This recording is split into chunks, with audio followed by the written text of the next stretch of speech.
I'm telling you, you have to unplug it, then plug it back in for the mic to start working. Otherwise, we don't have no audio. We got it working now. I hear the bass going. Got the bass going in the background. Good job, Mr. Editor. Yelly Studio and Sons, the voice of Ed the bass player from The Face, is Mr. Editor from Yelly Studio and Sons.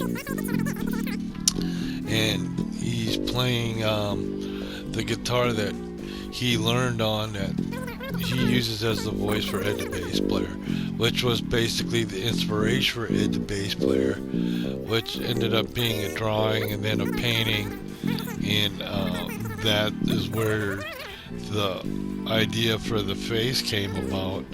And then I created the other band members. Jazzy Jazz is the vocalist. That's me with the voice sped up in a different octave. Then you got, and then there's Tommy Tom Tom. Porter. I keep forgetting his name. I made it up. Porter. He's the kind of the rhythm guitarist guy. I used acoustic for some of the stuff I do for him, where I can go up to octave on lower down on the neck to get the higher octaves and make it sound more like a guitar than a bass guitar. But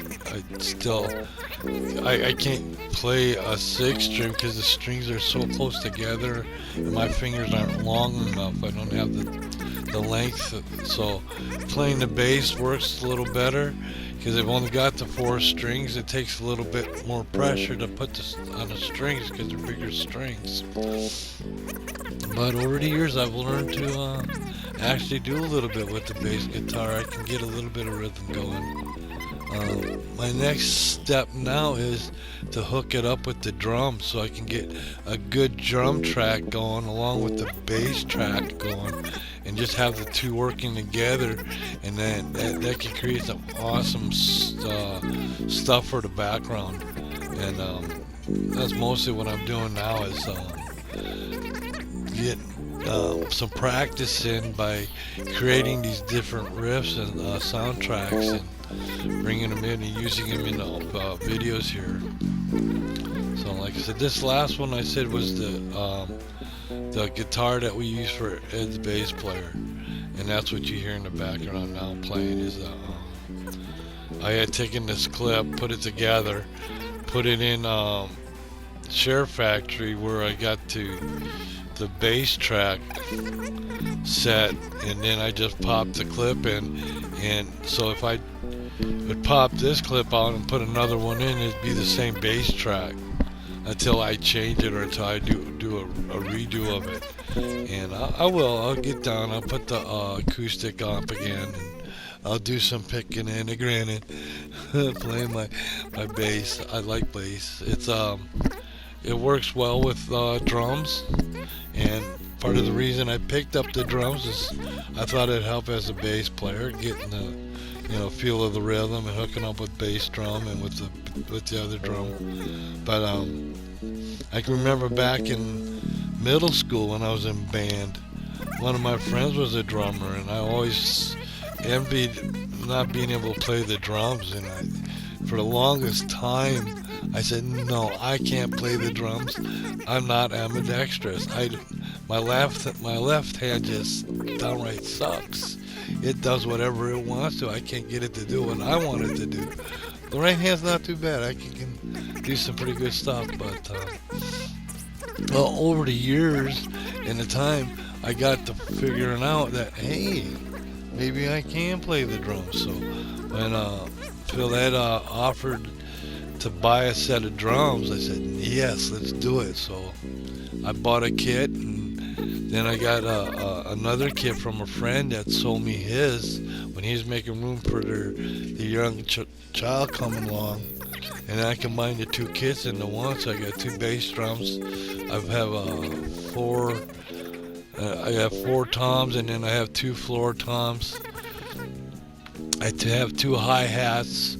I went out and bought a Sabian. I got a nice cymbal rack for that. And and a nice Sabian, and I have a Crash.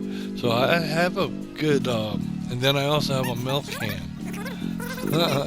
If you want a little bit of cowbell, get a metal cow can for milking cows back in the day. That's the way they used to ship the milk in those metal. That's what I got, a milk can, and I can use that. I got a towel over it now, but I take the towel off and you can use the sticks on it, and you can do some rattling on it pretty good. You can do some pretty cool stuff with it. Like I said, it's like a cowbell with on steroids. It sounds pretty good, so we're doing that right now. And so, hold on. Yeah, I just want to check the soundtrack. Sound check. 1, 2, 3, 4. Yeah, we're running again. But here's a build we're doing. Like I said, I put in these shops, kind of getting a floor plan, or it's a plan for like a food court.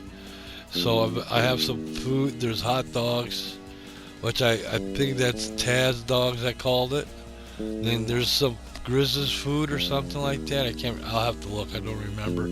But I called it something like that. And so there's 2 places for food. The other side has 2 places for drink. One's water, soda, and the other one is Arc Juice, which would be from the game Arc Juice. So I just made that up, but that's kind of like a lot of the stuff I can bring in from that stuff and use that in the themes here. So I'm trying it out and seeing how it works, and at least instead of having the same name for the different shops, you know, like hats 1, hats 2, I'm giving them names, so it's kind of like it makes it more, you know. Then I can create different signs for these different shops, like and then we'll see what we can come up with. Yeah, that's right. So I'll do something similar to this down the way, but then I'll put in a pizza place, you know, something other than just, so as it goes down, it'll have a variation throughout. And then over by Olaf Logging, where I'll put the logging camp, that's where I'll put Grizzle's Den, the hotel and restaurant. I might put a hotel restaurant by the racetrack, maybe a high-rise overlooking the racetrack. So we'll see how that works. So it wouldn't hurt to have 2 restaurants and 2 hotels in a park. The more modern one, I don't know, call it Grizzle's Den, or I could call it Grizzle's Pit Stop. I like that. That's what'll be the one over there. That'll be the restaurant, Grizzle's Pit Stop. And if anybody's wondering where the racing theme might come through, it could come through Crossout, because you use racing vehicles. You can create a racing vehicle, you create a truck, you create all kinds of things, and then you do battle. Fun stuff. Oh, all right. We laid down the base track. Yes, sir. We so got Crossout done in the park. That'd be one I could do a thing over there with that, because we'd have a bunch of cars and stunts and stuff like that we can create. Tank garage, tank portal. I'll be working on it when I get over there. We got a good Then we have start Olaf. here. So we'll do the laboratory. The log. And then we're gonna move on to Flume. working on the racetrack. Ride. And then we'll put that and stuff like that lazy river ride down on continue ground from level, there going with the through there park like it's open going through a and bring cave. more guests, and then we'll have a And that's what I think I'll work here on we go that again. when we get those in. You can see like Olaf we now and have a few shops. No in Breaks the park. Express. We're I gonna could bring create, those like, 2 in food because they're area, already done. So and I then just bring we'll them go ahead separate, and then I we'll just can start add to working them. on Oh, look at the that. speedway.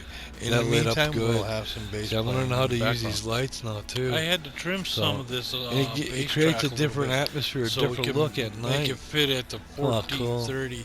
There This you go. is just to hold Nice. that 1430, and then it's all lit up I also want to inside. get a little bass going. So, Plus, we want a little And bit of then, background see, the customers don't get to see that audio inside. track going on. So this would be They the can come up and bass audio. they can get track. information.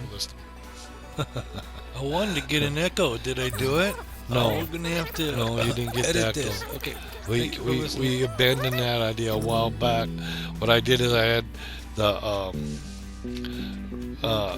exported a clip with the bass line. I brought that clip back in, so it'd be that clip would have the bass going, and there'd also be the other bass going. And if I offset a little bit, I thought it might create an echo or a harmonic echo type sound, but I didn't hear it. There are some harmonic type. That's when I was just plucking away using two strings, trying to create a harmonic sound, and sometimes I get it, and sometimes I mess it up. That's what it's all about, though. Just keep practicing, keep doing it. Because if I don't, I'm going to forget it. I'm going to lose it, and then 5 years down the road, it's like, man, why did I ever stop? I should have kept going. And that's why I play. And I know it's not the best stuff out there, but at the same time, it gives me a reason to pick the guitar up as opposed to just leaving it hanging on the wall saying, gosh, I'm not that good. I don't. But no, I'll make me a little clip with a couple of bass lines on it. I got a camera. I can do some videos. So I would like to do a couple of videos of playing the drums, and then I can play that back while I have Audacity going and get a couple good drum tracks rolling, and then I can have that playing in the background here, and then I get that good old drum going along with the bass guitar, and we really get some jamming going. Oh, I love to jam. I tell you what, here's a little story. I remember back when I was going through school, CV, Community College of New Brunswick, CCNB. Yep, I graduated from there. I have a diploma for graphic arts. Yes, sir. So, and I have one paid once, so that makes me a professional designer. So that's where my credentials are. Not that it really matters. Anybody can do this if you got the right software and programming. But I forgot where I was going with this. Oh well. But I do jamming. That's right. And usually in schools they have what they got open mic nights, and I went to a couple, and I met up with some folks, and we had one jam night. I remember it sticks in my mind because it was just so awesome. And one of the girls, I can't remember her name, sorry. She's cool. She was cool. She was a drummer. She was in our graphics class. So when we went to this, I went to this jam. She was there with her drum kit there, and boyfriend, I don't know what, but he had his drum kit there too. But we had been jamming for a little bit, and we had taken a break, and everybody had put down their stuff, and we've been, having a smoke here and there and stuff like that. And then I had gotten back to where I was sitting. I picked up my guitar, and she was sitting at the drum kit, and she started a little beat with her foot on the kit. And I heard it, kind of picked it up. I said, "Oh, cool!" And then I had my guitar up, so I started up, and I started in on what she was doing. So I was kind of picking up with what she was doing, and I was following her. And the next thing I know, other musicians are running to get the guitars and their instruments, and they all started picking up, and we got it going, and it just went on for a bit. And then next thing I know it, somebody was standing up with the mic singing, making stuff up as we were going. It was awesome as heck. And you look around the room, and we connect that way. You make eye contact, like, yeah, I got him, and it's cool. And there's a thing what they call zoning out. It's where you get caught up in the music and the moment, and nothing else is around you. You just going with it, and it's called zoning out. And I did that night, and that was just an awesome night. I did that quite a few times that night, just jamming, and that's what jamming's all about. Love it. And here we are getting to the end of this from ELA Studio and Sons. Thank you for watching. There. Okay, we got the And bass we track will be done. working We'll on have some more to Coaster take this Planet. out, bring it back We'll in, and get put some it on of the other audio Fun Park track. Comics going. And once again, thank you for watching. The end of this clip. Thank you for watching. Wow, did I